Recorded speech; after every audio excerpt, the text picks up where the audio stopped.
অভিষেক ব্যানার্জির ভবিষ্যৎ নিয়ে কি বলছেন দীপাঞ্জন চক্রবর্তী?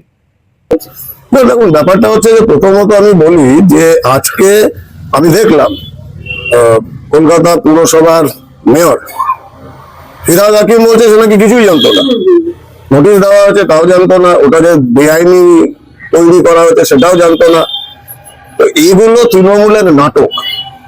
এই নাটক করে অভিষেক ব্যানার্জির মতো একজন দুর্বৃত্ত সে পার পেতে পারে না। যে আইন শেখ শাহজাহানের জন্য, জাহাঙ্গীরের জন্য, সেই আইন কিন্তু অভিষেক ব্যানার্জির জন্য প্রযোজ্য, ও আইনের ওপরে নয়।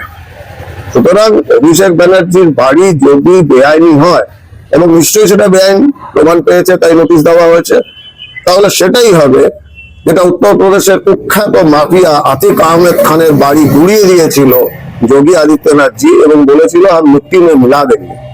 তো এখানেও মাননীয় মুখ্যমন্ত্রীর পরিষ্কার কথা, যেটা বেআইনি হবে বা দুর্বৃত্তদের কাজ হবে মাটিতে মিশিয়ে দেবো।